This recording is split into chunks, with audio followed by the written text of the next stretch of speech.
FIR तो विपक्ष पर कर रही है और आप कह रहे हैं संजीदगी से देख रही है, तो इसमें संजीदगी कहां से आ गई मनोज काका? देखिए, एक मिनट देखिए, इस पर आप ये कह सकते हैं, जो राष्ट्रीय अध्यक्ष जी ने जो बात कही है कि बीजेपी की एक दवाई जब उनका झूठ पकड़े जाए तो कहो ये है एआई, उस पर एक और बात है कि झूठों ने झूठों से कहा है सच बोलो, और घर के अंदर झूठों की एक मंडी है, दरवाजे पे लिखा हुआ है सच बोलो।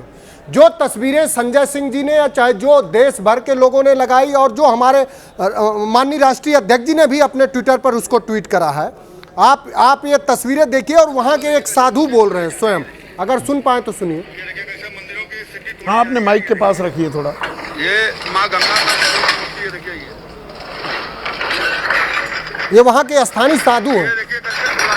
नहीं, पर आज की तारीख में सोशल मीडिया का जो ये जमाना है, इसमें सच क्या है और झूठ क्या है, इसका आकलन करना भी थोड़ा सा जल्दबाजी नहीं करनी चाहिए। आप ये बात मानेंगे मनोज काका? बिल्कुल ये बात मानेंगे, और जो आपके चैनल ने दिखाया वो वहां के स्थानीय लोगों के द्वारा, वहां चूंकि जो बनारस आपने अभी बताया अपने कार्यक्रम के शुरुआती संदर्भ में कि घाटों का शहर, वहां एक घाट हम लोगों का जो घाट है, वहां नमो घाट जिसका अब नाम कर दिया गया है, हालांकि वो पहले यादव घाट कहा जाता था, वहां से शुरू होकर के और 80 घाट तक आता है लगभग। वहां आज के डेट में 92-94 घाट है। मणिकर्णिका घाट वो घाट है जो आपने शुरुआती संदर्भ में बताया, जिसका एक बहुत बड़ा महत्व है कि मां पार्वती का कुंडल गिर गया था कान का और भगवान शिव ने उसको खोजा, उसी कुंडल में उसका घाट मणिकर्णिका पड़ा।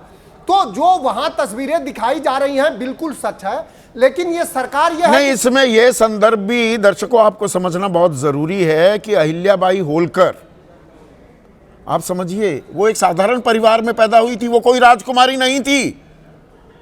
होलकर के महाराज ने अपने बेटे के लिए उन्हें सबसे उपयुक्त माना, और मौतों का सिलसिला ऐसा हुआ कि सैन्य प्रशिक्षण लेने के बाद उन्हें ही गद्दी संभालनी पड़ी, पेशवा ने इजाजत दी। और यही अहिल्याबाई होलकर, इन्होंने समाज के लिए, खास महिलाओं के सशक्तिकरण के लिए ऐसे ऐसे कदम उठाए, और काशी को क्या दिया, मणिकर्णिका घाट, काशी विश्वनाथ मंदिर, अहिल्याश्वर मंदिर, रामेश्वर पंचकोशी धर्मशाला, दशाश्वमेध घाट। तो यहां पर ये आस्था की कितनी बड़ी प्रतीक है, इसकी व्यापकता भी थोड़ा समझिए। जो लोग मालवा की महारानी राजमाता अहिल्याबाई का इतिहास जानते होंगे, वो भारत में ऐसी पहली महिला शासक थी जिनको सबसे बड़ा दार्शनिक रानी का खिताब था, सबसे बड़ी दार्शनिक थी। और जो 1569 में औरंगजेब ने जो मंदिर तोड़वा दिए, जो ऐतिहासिक सत्य है, उसके बाद 1680 में उन्होंने 110 साल बाद उस मंदिर का, विश्वनाथ जी का पूरा उन्होंने जीर्णोद्धार कराया था, और उनकी प्रतिमा लगी थी, वही प्रतिमा मणिकर्णिका घाट पर मां गंगा में बुलडोजर से ढकेली गई। आप अपना राजनीतिक जीर्णोद्धार करने की कोशिश कर रहे हैं क्या इस मुद्दे को उठाकर? हम लोग राजनीतिक जीर्णोद्धार कर, चूंकि समाजवादी पार्टी धर्म का धंधा नहीं करती, हम धर्म को आस्था की तरह देखते हैं। ये बनारस की सिर्फ वहां जो ध्वस्तीकरण हुआ है, वो सिर्फ बनारस में मूर्तियों का ही, और राजमाता अहिल्याबाई ध्वस्तीकरण पर आप विचलित हो जाते हैं। और जो 1990 में 30 अक्टूबर और 2 नवंबर के बीच कार सेवकों पर जो गोलियां चली, 28 की मौत हो गई थी जी, वो गोलियां जो चली थी, वो जो गोलियां चली थी, आपका बहुत सही सवाल है। जब भी इस देश में संविधान और लोकतंत्र को बचाने के लिए चाहे गोलियां चलानी पड़े, चाहे अब उसी गोलियां जो चलाने में नाकाम हो गए 2002 में, तो कितनी जानें चली गई, और देश के प्रधानमंत्री ने अपने ही मुख्यमंत्री को कहा कि आपने राजधर्म का पालन नहीं किया। तो श्रद्धेय नेताजी ने, हालांकि नेताजी ने आदेश नहीं दिया था, उस समय के मुख्य सचिव ने यह निर्णय लिया था, और मुख्य सचिव आज भारतीय जनता पार्टी के उनके सुपुत्र नेता हैं, आप ये भी जानते होंगे। और वो वही मुख्य सचिव जो उस समय नेताजी के थे। इस देश में जब प्रचंड बहुमत की सरकार बनी तो नरेंद्र मोदी जी के मुख्य सचिव, प्रधान मुख्य सचिव हुआ प्रधानमंत्री, और राम जन्मभूमि न्यास ट्रस्ट के अब वो सर्वे सर्वा हैं। तो आप सब जानते हैं। हम हालांकि हम लोगों का यह मानना है कि धर्म आस्था का विषय, वहां पे दाल मंडी तोड़ी जा रही है, वही दाल मंडी जहां से भारत रत्न बिस्मिल्लाह साहब निकले, वही दाल मंडी जहां से बनारस के तमाम कलाकारों का और राजघरानों का पूरा इतिहास है। तो ये सिर्फ देखिए, कहीं की जो हेरिटेज होता है, तो विकास अगर करना है, सौंदर्यकरण करना है, चौड़ीकरण करना है, साफ सफाई करनी है, तो कुछ तो तोड़ना पड़ेगा ही। ये काम तोड़ने वाला काम मूर्खों का काम है और झूठों का काम है। हेरिटेज का मतलब होता है कि उनका जो स्वरूप है उसी स्वरूप में उसका संवर्धन कर दिया जाए, जिससे आने वाली पीढ़ियां देखें और ये जाने कि इनका क्रमवार विकास कैसे हुआ। आज जो कुआं है, कुएं को पाट करके आने वाली पीढ़ी को आप क्या बताएंगे कि कुआं कैसे होता है? तो कुएं का संवर्धन उसी स्वरूप में किया जाता। और विश्वनाथ कॉरिडोर की जो नींव थी, आज आपके माध्यम से हम देश को बताना चाहते हैं, समाजवादी पार्टी की सरकार में डाली गई थी। और हम किसी तरह के ध्वस्तीकरण के और किसी तरह सुभाष जाट हैं हमारे दर्शक, ध्वस्तीकरण, ठीक है, सांस्कृतिक विरासत है उसके साथ जो खिलवाड़ हो रहा है उसका समाजवादी पार्टी विरोध कर रही है। सुभाष जाट पूछ रहे हैं, अगर विपक्ष शासित किसी राज्य में मंदिर या किसी प्रतिमा को क्षति पहुंचाई जाती तो बीजेपी सड़क पर होती, हल्ला काट देती। गलत सवाल पूछ रहे हैं मलुक नागर सुभाष जाट। देखिए, सुभाष जाट की बात सब्जेक्टिव है और सही लगती है और डिबेट का विषय है और दोनों पक्षों को लेकर चर्चा करी जा सकती है। जो आज का विषय मैं उस पर आता हूँ कि जो अहिल्याबाई होलकर की मूर्ति है और जो आपके टेलीविज़न पे पिक्चर बार बार दिखाई जा रही है, उसमें दो चीज़ें हैं। जब बुलडोजर उसको तोड़ रहा है तो जो बुलडोजर की नोक है वो उस मूर्ति को साफ निकालने की कोशिश दिखती है। जो आपके टेलीविजन, अच्छा, बुलडोजर निकाल रहा है, वो ड्रिलिंग मशीन है। एक बुलडोजर होता है जिसके पंजा होता है कि कोई चीज को निकाल दे, वो ड्रिल करने वाली मशीन है। थोड़ा सा ढंग से देखिए वीडियो को प्लीज।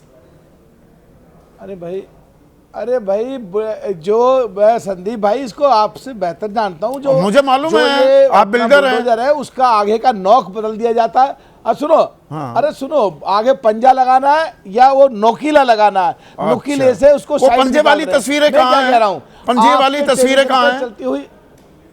अरे सुनो ना, अरे बात तो सुनो यार, एक लाइन तो बोलने दो संदीप भाई प्लीज। हाँ। आप जो लिखा हुआ है उस पर अहिल्याबाई मूर्ति के नीचे लिखा हुआ है पहले।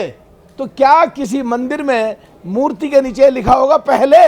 अगर पहले लिखा है तो वो पिक्चर टेम्पर्ड है। और FSL जो आपने भी कहा, मैं भी कह रहा हूं, प्रतिमा की फोटो पर पहले लिखा हुआ है, प्रतिमा पर पहले थोड़ा लिखा हुआ है। कैसा मतलब, आप इतने पढ़े लिखे, इतने परिपक्व इंसान हैं, वो फोटो पर लिखा है। चल रही है संदीप भाई, यार बात तो पूरी करने दो। अरे भाई, आप मतलब बोलेंगे तो आपको कोई ये, आप हमारे, अरे बोलते रहेंगे आप कुछ भी, मतलब अरे भाई, कुतर्क की भी एक हद होती है ना। एक फोटो पर पहले लिख दिया हो, उसे कह रहे हैं कि प्रतिमा पर पहले लिखा हुआ है। ये उसके ऊपर लिखा हुआ है। मैं क्या कह रहा हूँ, फोटो पर लिख। अच्छा चलिए, अगली बात तो पूरी करने दीजिए। हाँ, अब करिए पूरी। FSL आपने भी कहा, मैंने भी कहा।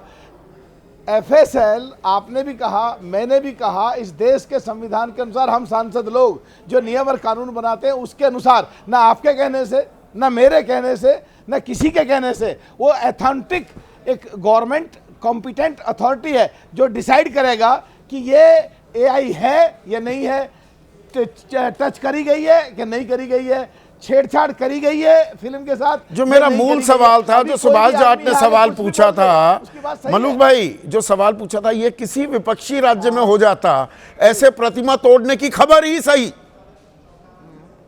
पहले और अब, आपकी सारी बातें मानते हुए आप क्या कर रहे होते? सड़क पर तांडव कर दिया होता, अभी तक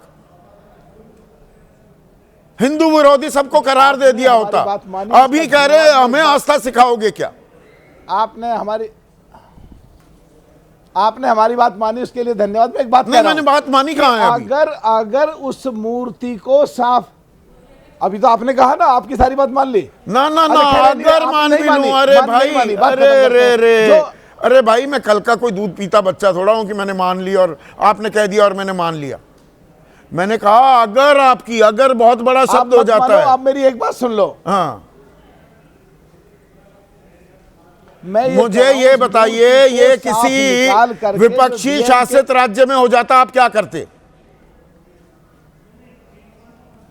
यार ये बात भी, आप मेरी बात को तो बोलने दो। उसको, आपकी बात मैंने कह दी सब्जेक्टिव है। वो किस तरह होता, कौन होता, कब होता, कैसे होता, क्या होता, प्रदर्शन हो सकते थे, नहीं हो सकते थे, आप और मैं एज्यूमिंग बेस में कह रहे हैं। मैं एक बात कह रहा हूं, अगर उस मूर्ति को निकाल के रख लिया और उसका जीर्णोद्धार करके बड़े स्तर पे उसको लगाया जाएगा और एआई कोई ला करके यहाँ पे कोई हंगामा कर दे और उसको पूरा देश में बवाल मचवाने की कोशिश करें, तो जब तक ऑथेंटिक रिपोर्ट ना आए संविधान मैं आपकी बात यहाँ आपकी बात मान रहा हूँ, यहाँ अगर नहीं लगा रहा हूँ, यहाँ आपकी बात मान रहा हूँ, तो अहिल्याबाई होलकर की प्रतिमा संरक्षित है, उसे दिखा दें। योगी आदित्यनाथ ये कह रहे हैं ना संरक्षित है, जीर्णोद्धार का काम पूरा होने दीजिए, उसका इंतजार करें। क्यों इंतजार करें? आज दिखा दो प्रतिमा, आज दिखा दो, पोल खोल कर दो विपक्ष की। आपके टेलीविजन पे जो पिक्चर चल रही है, जो विपक्ष के लोगों ने अपने सोशल मीडिया पे लोड कर जी नहीं, उधर से नहीं उठाई है, ये हमारे रिपोर्टर ने अपने पैरों से चलकर हमारे कैमरे से ये तस्वीरें रिकॉर्ड की हैं। मैं कह रहा हूं जिसने भी की, आपने विपक्ष के ने की, आपने की या किसी ने भी की, उस मूर्ति को तोड़े हुए दिखा दो। आपके जितनी मैंने अभी टीवी पे पिक्चर देखी है, वो मूर्ति साफ एकदम रखी हुई है। अच्छा, मतलब यहाँ भी जिम्मेदारी विपक्ष की है, पत्रकारों की है। सरकार कह रही है संरक्षित है, वो दिखाएगी नहीं। सरकार की कोई जिम्मेदारी नहीं। ये अजब देश हो गया है, अजब। आप गंगा, उल्टी गंगा बहा रहे हैं। हर चीज की जिम्मेदारी आम आदमी की, पत्रकारों की, विपक्ष की। सरकार की कोई जिम्मेदारी ही नहीं होती। क्या कमाल कर रखा है? विपक्ष सरकार की कोई जिम्मेदारी होती है? हमारी वोट से बने हो आप, हमारी वोट से बने हो, होती है। किसी बात का जवाब दोगे? एआई करके निकल लोगे पतली गली से। सरकार की जिम्मेदारी होती है, जरूरत पड़ने पर सरकार दिखाएगी, एआई जरूरत पड़ने पर, इसको गुमराह उससे पहले। अच्छा,